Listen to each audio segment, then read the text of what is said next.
Hi everyone. I wanted to do a quick video on the topic of biblical literalism.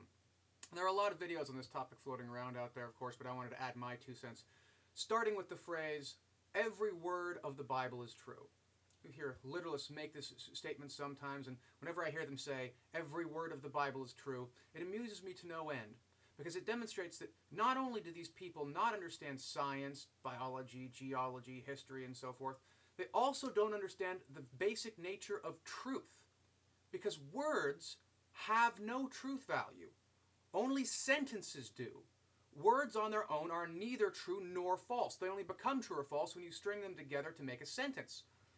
Now granted, there are some one-word sentences, but first off, those have truth value in virtue of being sentences, not in virtue of being words. And second, perhaps a more important point, there are no one-word sentences in the Bible. The shortest sentence in the King James Version of the Bible, which tends to be literalist preferred edition, is John 11:35, which reads, Jesus wept. Other translations have different passages as the shortest, but none of them, to my knowledge at least, have any single word sentences, so that's a moot point. Now, perhaps I'm being too much of a stickler here. You know what we mean, they might be tempted to say. But think about that response for a moment. A biblical literalist is accusing me of taking them too literally. Savor the irony there for a second. Okay, next up, some specific passages. I've heard many people on YouTube and elsewhere, of course, talk about passages which, if taken literally, say that the Earth is flat, the Earth is at the center of the universe, a whale is a big fish, and so forth and so on. And these, of course, are embarrassing passages which do indeed prove that if you take the Bible literally, then it must be false. But I actually want to draw your attention to a couple of verses which haven't gotten as much attention as I think they deserved. So first off, from 1 Kings chapter 7, verse 23. In reference to King Solomon, it says, He made the sea of cast metal, circular in shape, measuring 10 cubits from rim to rim, and 5 cubits high.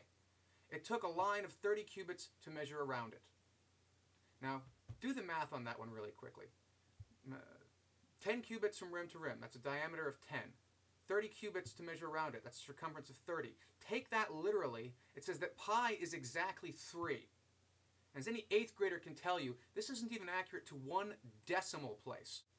I mean, if this book truly were the inspired word of God, you think they could do a little better than that.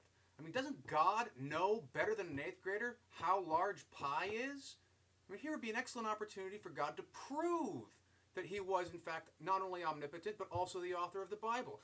Give pi to so many decimal places that it would have been impossible for the mathematicians at the time to have come anywhere near calculating that. That's the kind of thing that I would certainly take as a legitimate proof, or not even maybe proof, but at least a very good reason to believe that the Bible was in fact authored by God. But of course, you don't get that. What you get is a rough approximation that you would expect if the book were in fact written by a person living in that time.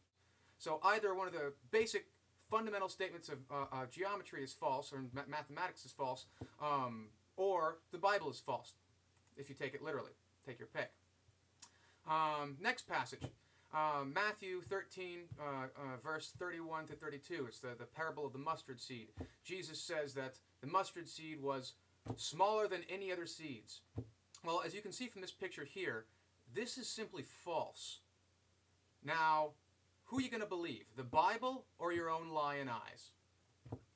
All right, lastly, one other little addition right here to be cautious about quoting the Bible in any context, of course. Shakespeare famously stated that the devil can quote the Bible to suit his purposes, but you may not have known that even Darth Vader can quote the Bible to suit his purposes. So here you go.